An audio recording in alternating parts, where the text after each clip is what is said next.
Doc, recently po, mayroon pong isang non-government organization na nakatie up po sa United Nations na nag-submit po ng kanila pong hiling sa ICC para po kay former President Rodrigo Duterte. Ito pong International Career Support Association. Sinasabi po nila o kine-question po nila yung continuous detention ng ICC kay FPRD at iginit po na politically motivated daw yung kaso. Ano pong masasabi niyo dito, ma'am, na meron pong UN NGO na may ganito pong statement para po sa dating presidente ng Pilipinas? Well, ang communications, what we know as yung sinasabi na individual communications that are submitted to the Human Rights Committee, pinag-aaralan din naman talaga ng HRC yun. Hindi yun siya na token na submission. So, kung may substance, magkakaroon sila ng report, magkakaroon sila ng action, and I'm not sure kung ang kanilang citation is only sa Philippines. So kung Philippine setting lang, ang possible na mangyayari is magpapadala ng rapporteur or para bang inquiry yung HRC if they find na weighty yung individual communication na sinabit. Meaning, meron ba talagang nakadetalye na instances na ginamit ang ICC warrant as a political weapon para mo-alter yung configuration ng political forces sa Philippines rather than for a legitimate purpose of prosecuting crimes against humanity. So, it all depends on kung ano yung evidence or concrete documentation na sinubmit nila. Opo, para kasi sa grupo, ma'am, itong ginagawa ay politically motivated, kaugnay sa 2028 elections, at sinabi pa nila na ito rong si President BBM, ginagawa ito targeting the Duterte family to tarnish the reputation of the former president at may kaugnayan daw po ito sa kasalukuyang estado ng kanyang anak na VP. Politika raw po ito lahat. Kaya itong patunayan, ma'am? Ano kayong masasabi niyo po dito sa kanilang pong pahayag? Hindi naman unusual na magpadala ng ganyang klaseng communication, but with respect to ICC, hindi ako naka-recall na nagkaroon ng ganyang communication. Sa other instances, meron lang mga statements issued by those states na nag-withdraw like Burundi, Mali, Niger, and ano pa ba yung nag-submit? Hungary. Talagang dinideclare ng kanilang own government na ginagamit ang ICC as an imperial tool. Yung Philippine situation, it's unique in the sense that hindi yung government natin, di syempre, nung time ni Duterte, yun yung sinabi niya, imperial tool ang ICC. But in this situation sa Philippines ngayon, unique in the sense na ang government mismo ang gumagamit ng ICC as a political tool and ang nagrereklamo yung marginalized or opposition group. So, this would be an interesting interplay sa HRC because for one thing, hindi sila pwedeng mag-interfere sa politics, sa national politics ng kahit anong bansa. So, that would be a testing ground for the HRC then. Opo, unique nga ito, ma'am, no, na senaryo o case study itong paksa ni former President Rodrigo Duterte. At para magkakaroon po, ma'am, ng remake sa kaso po ni Senator Bato de la Rosa, dahil sinabi po ng kanya pong legal team na in all forms, in all aspect, mukhang magkakaroon daw ng Duterte 2.0 dito po sa kaso ng incumbent senator. Ano pong masasabi niyo doon, ma'am? Well, yung TRO na deny and therefore hindi ako makaka-comment unless I see the resolution on the TRO. As to the substance, pending pa siya. And one possible reason na na-deny yung TRO kasi baka ang ilalabasan nila ay decision mismo which would be good for everyone para wala ng constitutional crisis. Kasi kung hindi talaga nila ma-resolve, and by resolution, I mean not just to resolve the issue raised by Duterte and Senator Bato, but also to issue guidelines para sa future instances na magkakaroon na naman ng ICC warrant, guided ang law enforcement, guided din yung Congress, guided yung lower courts.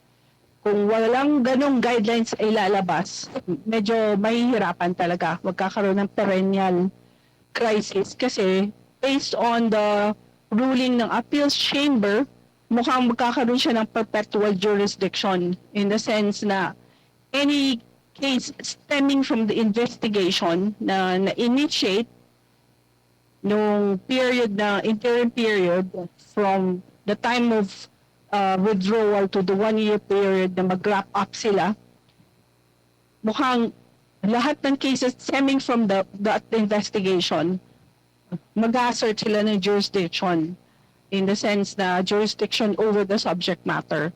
So unless ma-resolve ng Supreme Court yung issue ng applicability ng Article 59 ng Rome Statute, may hirapan tayo every year kung halimbawa meron na naman ipapa-arrest ang ICC and willing on government na ipa-arrest yun as long as nasa opposition. Opo, pero ma'am, ang argumento kasi ng panig ng Senator De La Rosa, sila po yung nababahala na magamit itong ICC. Binanggit niyo po nga na pag opposition ay hindi na po dadaan sa ating korte, ipadadala na lamang po sa abroad. Sila po ay nababahala na baka raw ito'y magamit, no, sa ordinaryo ng mga Pilipino na nagamit nga sa senador at dating presidente. Ito ngayon ang kanilang ikinababahala. Ma-weaponize daw po ito, Doc.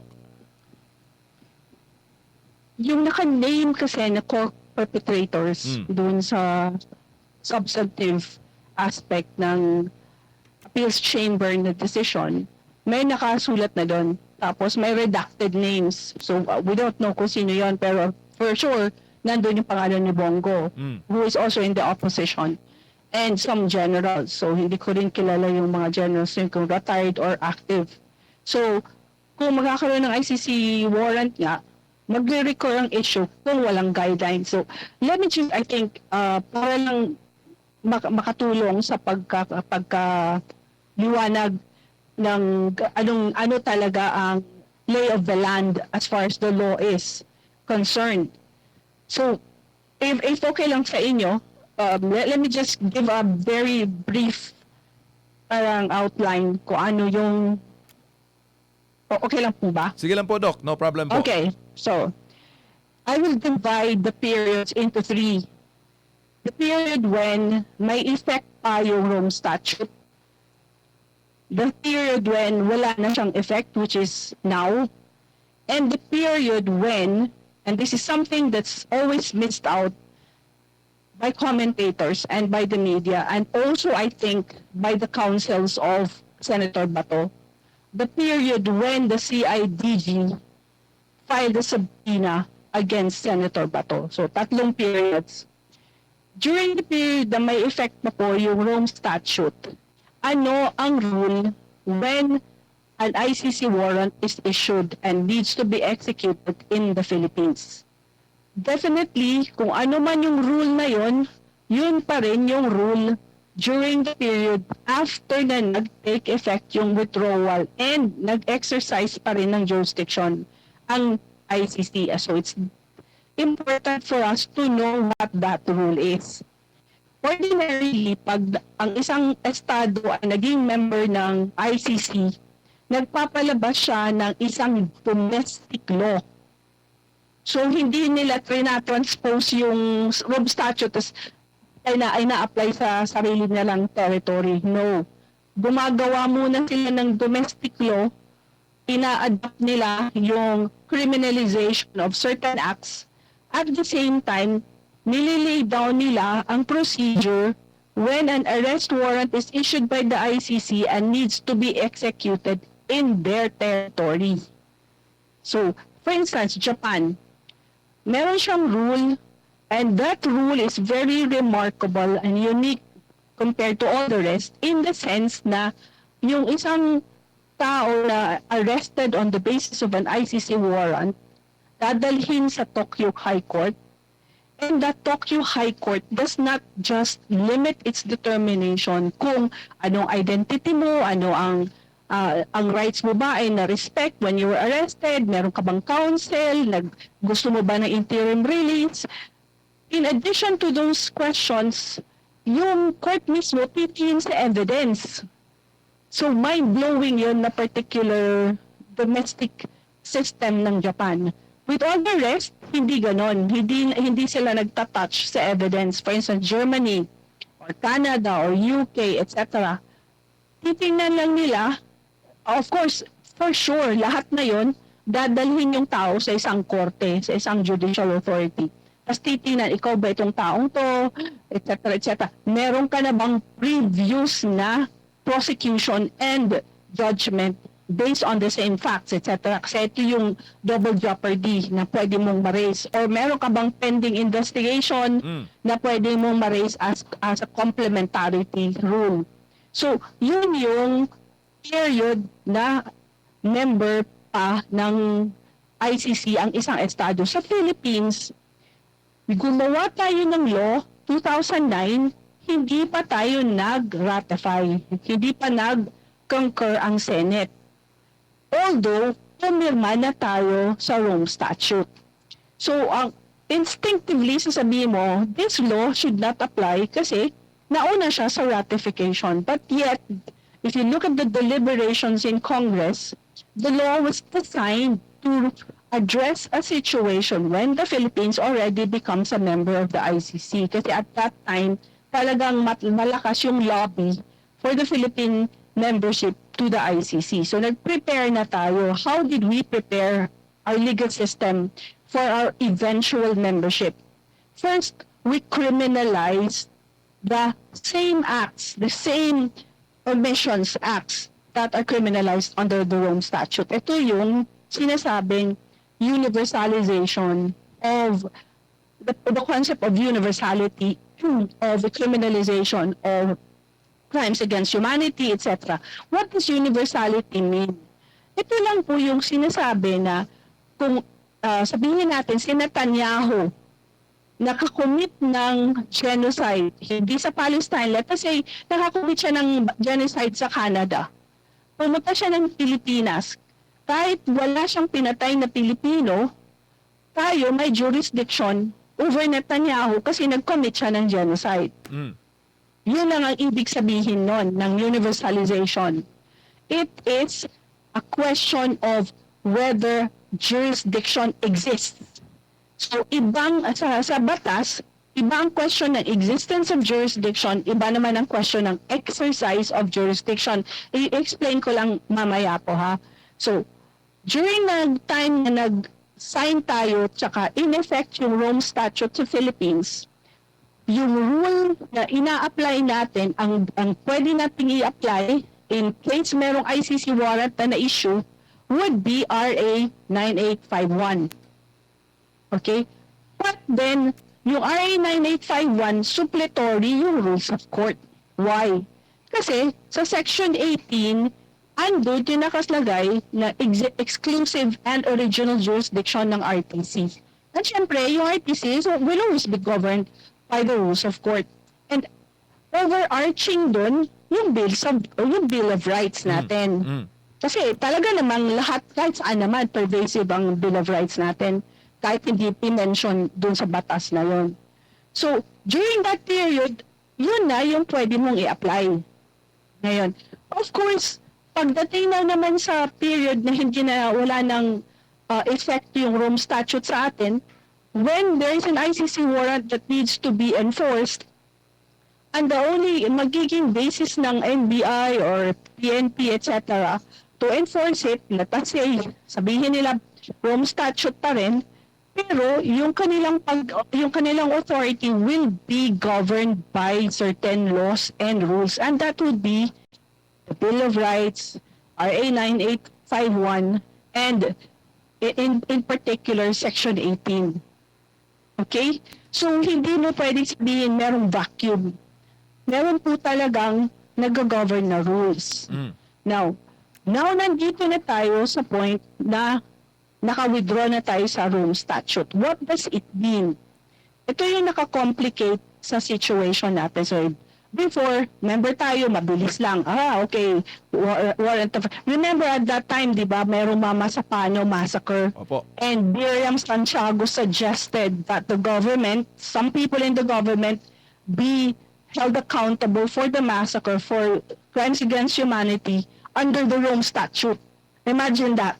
Kung nangyari yun, so nagkaroon na tayo kaagad ng test case. Pero hindi nangyari. Wala tayong nakuhang, walang naging ICC warrant.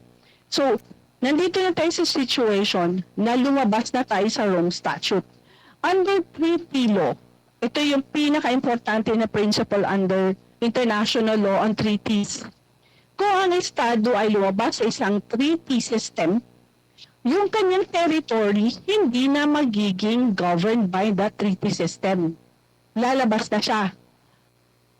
For instance, let us say may treaty tayo na pwede akong pumunta sa state mo, kumuha ako ng bananas, ibebenta ko bibilin ko yung bananas, etc. Pupunta lang yung ship ko sa port mo, etc. Tapos pinuto natin yung treaty na yun, hindi ko na pwedeng pasukin yung territory mo, hindi na ko pwedeng mag-harvest ng bananas mo. Kasi naputol na yung treaty natin eh. So the same in the situation where yung Philippines nag-withdraw, which is why yung pangalan na withdraw from the Rome Statute, from the ICC. Ang implication nun is, ang ICC, hindi na siya talaga, yung Rome Statute itself, hindi pwedeng i-impose na sa territory ng Philippines. Now, I will distinguish that sa acts or crimes committed and persons. So, territory muna tayo. Ang isang very clear example kung how yung Rome Statute ay nawala yung territory natin sa scope ng Rome Statute o sa application ng Rome Statute ay, number one, yung prosecutors na pupunta dito, hindi na sila pwedeng diplomatic passports. Yung prosecutors o investigators na pupunta dito, hindi pwedeng magkaroon ng diplomatic immunity. Ordinary na lang sila. That's the very most concrete example na wala nang effect ng Rome Statute sa ating territory. Okay? So, for instance, ang investigator pumunta dito tapos nag-commit siya ng bribery based halimbawa doon sa testimony ng mga soldiers na mayroong nakatanggap na pwede silang kasuhan, wala silang immunity. Pwede yung Blue Ribbon Committee magkaroon ng investigation, pwedeng mag-recommend ng charges against those investigators, etc. Kasi wala na silang immunity. In fact, bribery and corruption is never covered by any principle of diplomatic immunity, but that's beside the point. So, when it comes to the arrest warrant, wala siyang automatic force sa territory ng Philippines. Okay? Which is why, kung mag-i-issue man ng warrant ang ICC against an individual in the Philippines, yung individual na yon pwede lang ma-arrest kung pupunta siya sa state na member ng ICC. For instance, in the ASEAN system, the only state which is a member of the ICC is Cambodia. All the rest, hindi member. Punta siya ng Singapore, hindi enforceable yung warrant ng ICC. Punta siya ng Indonesia, the same. And unless, of course, magko-consent yung Singapore or Indonesia, etc. So, why is it then na yung appeals chamber nagsabi na may jurisdiction siya? Because yung issue sa appeals chamber was only about jurisdiction over the acts, over the crime. Hindi siya over the territory or over the person. Because merong provision sa Rome Statute na nagsasabi na kahit nag-withdraw ka, meron ka pa rin existing obligations arising from the Rome Statute na pwede namin i-enforce within a period of 1 year from withdrawal, effective withdrawal. Ngayon, according sa appeals chamber, it was sufficient for the continuing or perpetual jurisdiction of the ICC. It was sufficient that an examination, a preliminary examination, was initiated. di ba nagsabi lang ng ang prosecutor, mag-announce lang siya na I have the intention to conduct a preliminary examination. Yun na yun. Na-trigger na yung period, yung jurisdiction ng ICC over certain crimes committed. And I disagree with that particular reasoning of the ICC, but what can I do? I'm just an individual, and the chamber already ruled na meron na siyang jurisdiction. So separate yung issue ng jurisdiction over the subject matter sa jurisdiction to issue a warrant and enforce it in Philippine territory. So kahit may jurisdiction pa man siya sa crimes allegedly committed by Senator Bato, when it comes to enforcement of the warrant, hindi pwedeng masasabi mo siya na governed siya doon sa stage 1, yung diniscuss natin earlier na member pa tayo sa Rome Statute. This time around, kasi hindi na nga tayo member, meron siyang way na ma-enforce ang warrant, and that was done with respect to President Duterte through the Interpol and the PCTC. Okay? Opo. Now, even though hindi na enforceable yung Rome Statute sa territory ng Philippines, dahil ginawa ni ICC na dumaan sa Interpol and inaccept ng Philippine government na activate yung Article 59. And what does Article 59 say? It says na first, sige, arrest ka, pero dalhin mo sa competent judicial authority. Mm. And why is it so important? Because under 59 itself, merong right to interim release. And that is a right of the accused that the state, that the Philippine government cannot waive for the accused. And what happened to Duterte was, winave na ng government yung right ni Duterte to interim release by just simply shipping him off to The Hague and not presenting him to a judicial authority. So yun yung error. Hindi niya sinunod yung Article 59. And why should they follow Article 59? Because they are trying to enforce a warrant of arrest issued under the Rome Statute. And when they do that, they have to enforce all the provisions relating to the arrest of that person, including, more importantly, the right of the accused to seek interim release. And during sa domestic process na yon, under Article 59, papasok yung RA 9851 ulit. Kasi ito na, nag-give na yun ng consent ang government, di ba? Mm.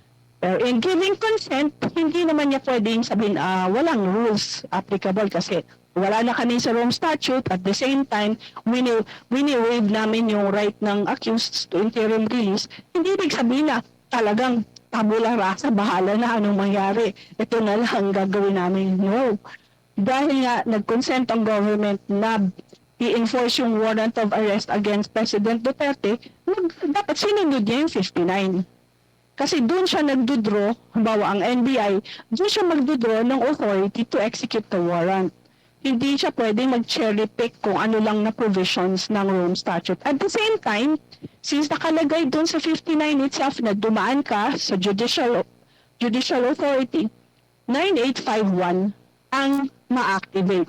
Now, ano yung mga sinasabi ng NBI, ng deans, law deans, certain justices na hindi na dadaan sa judicial authority kasi daw yung 9851 merong automatic surrender provision under 17. Mm. So apparently, magkakaroon tayo ng conflict sa 59 tsaka 17. At the same time, 9851 may 18, which is about the original and exclusive jurisdiction of the regional trial court. So itong tatlong provisions apparently nagkakabanggaan. But when the rule of thumb, when it comes to interpretation ng provisions of law is ititry mo i-harmonize, in particular kung merong international legal instrument. So ititry mo harmonize. And the best way to harmonize it is to look at the intention of Congress when they drafted 17. Nagpadala ako sa staff ninyo po Opo. ng original version ng 17. Mapapakita niyo po ba yun? Madi-display niyo po ba yun? Opo, in a while, Doc, sige lang po, while you're discussing, i-display po namin, Doc. Right. Okay. Ano yung nakalagay sa original version? And why is this important? Yung original version ng 17, paragraph 2, first sentence is nakalagay. However, in any, let me just explain what 17 is about. It is about, again, the universality of jurisdiction. So, I already explained that, diba? Opo. So, nakalagay sa paragraph, second paragraph. Ito yung second paragraph na nire-rely ng NBI, etc. But I'm now looking at the original. Sabi doon ng original. However, in any of the latter cases, suspects or victims who are not nationals or residents of the state, meaning Philippines, or pose no direct threat to the Philippines' own particular security interests, etc., the relevant Philippine national authorities may dispense with prosecution and investigation and surrender them to an international court if existing, or to another state which is already prosecuting or has started prosecution. And in every instance, there has to be a condition that the crime committed has a direct link to the foreign state. Ano po ibig sabihin ng provision na to? It means na kahit may universal jurisdiction tayo sa crime, let us say, an example ulit, si Netanyahu, nag-commit siya ng crime sa Canada, nagbakasyon siya sa Boracay, hinuli natin. Pero sa Canada, meron na nag-start na prosecution, meron na din sa ICC against Netanyahu. Under this law, under this provision, pwede natin siyang isurrender kasi wala naman siyang direct threat sa atin. Hindi naman Filipino yung pinatay niya. Okay, hindi naman siya Filipino. And he committed the crime in a foreign territory. That's the intention. Ito yung tina-target ng provision na yon, na ito. Hindi yung Filipino na nakatira sa Philippines, nahuli sa Philippines, nag-commit ng crime sa Philippines, hindi ito covered sa provision na masusurrender siya kaagad sa International Tribunal. So kasi yung kay Senator Bato, ito yung ginagamit na provision, 9851 na provision kasi nakalagay, diba? Second paragraph. In the interest of justice, the relevant Philippine authorities may dispense with the investigation or prosecution of a crime, etc., and surrender him to an international tribunal or to a foreign court pursuant to an extradition or other treaty. Diba? Yan yung nire-rely upon ng NBI and others have been commenting on this subject. Pero under sa original version, nakalagay, obvious sa framing ng precondition, Filipinos hindi pwedeng isurrender, especially if ang crime committed dito sa Philippines nangyari and may direct link sa security ng Philippines. So kung foreigner, fine. Pwede natin ibalik sa state niya or pwede natin isurrender sa isang international tribunal. So why is this original version important? Kasi during the deliberations ng batas, ilang ulit tinanong ng authors, ang sponsors. For instance, Senator Joker asked the question, paano to? Parang may conflict ang 18 tsaka 17. Sa 18, sabi nyo, original exclusive jurisdiction ng RTC. Bakit dito pwede isurrender sa foreign court? Ang sagot ni Senator Gordon was, itong provision na to will apply only if foreigner ang nahuli and hindi naman siya nag-commit ng genocide, etc. sa Philippines. At saka yung victims naman niya ay hindi Filipinos. Yun yung pagka-defend ni Senator Gordon sa provision ng 17. Inulit po ito ni Brazon because at that time, 2003 pa lang, meron na tayong treaty with the US. Yung treaty natin with the US was that kung may Amerikano na military or civilian who is in the Philippines and yung tao na yan has a case halimbawa sa ICC or in another country for international humanitarian law violation and my warrant of arrest, ang Philippines has the obligation not to surrender that individual, but rather to surrender him to the US. And so si Senator Braxton was worried kasi at that time meron na tayong balikatan exercises. And syempre maraming US military servicemen and baka may pending cases sila sa one of those international criminal tribunals, Yugoslavia, etc., even ICC, which is very possible. So, sabi ni Senator Biason, paano to? Isusurrender natin or i-prosecute sa RTC? So, yun yung kanyang dalawang tanong. Prosecute sa RTC or isusurrender natin sa International Tribunal? Ang sagot ulit ni Senator Gordon is that hindi. Andito sa provision na to, isusurrender siya sa state niya na pwede niyang pwedeng magkaroon ng jurisdiction sa kanya kung meron ba siyang crime na commit. And that was because of a 2003 non-surrender treaty with the US. Opo. So kung i-interpret natin ang 17, 18, and 59, ma-reconcile siya by first looking at 59 and the intention behind it. Opo. Ito kasi, yung 59 is a corollary to the principle of complementarity under 17 ng Rome Statute. Kasi sa 17, di ba, may complementarity, meaning yung ICC will only take jurisdiction kung talagang walang pag-asa na mag-take jurisdiction ang local court. Opo. In our case, ilang beses na natin sinabi na meron tayong kakayanan. In fact, RA 9851 created special courts, special RTC courts to handle these cases and directed the training of judges and personnel and even prosecutors and the Commission on Human Rights purposely to enable the Philippines, to enable our judicial system to handle cases like what the cases against Senator Bato. Opo. So there is no excuse talaga na dumiretso sa ICC. Opo. Now, Doc. okay. So, tapos na tayo sa second stage, ha. Dito na tayo sa, for me, is the most important stage. And I think this is what was missed out. I'm not sure though, I'm not making judgments against the Council of Senator. This could be what the councils of Senator Bato missed out. Ito yung pag-initiate ng investigation under RA 9851 by the CIDJ against Senator Bato.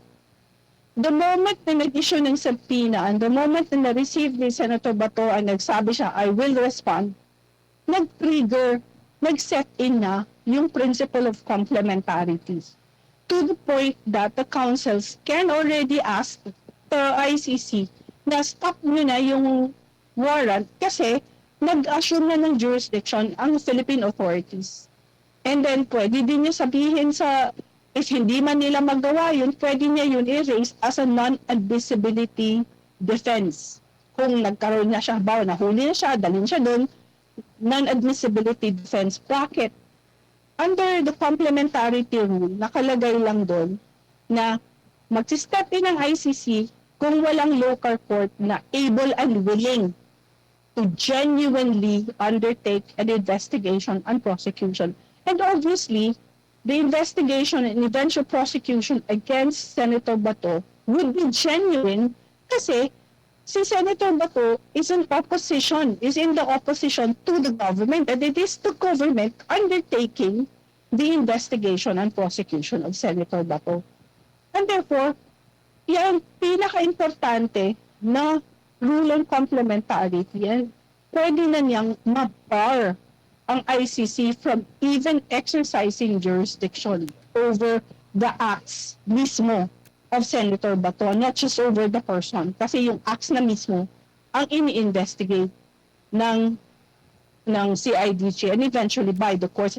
And this is something that would interest the Supreme Court because, of course, the Supreme Court instinctively will defend the local jurisdiction against a foreign jurisdiction. And in this case, nag-assume na ng jurisdiction ang Philippine Opo. authorities. Opo, Doc, maliwanag po na hindi po dapat i-shortcut at meron po tayong jurisdiction dito sa kaso ni Senator Bato de la Rosa.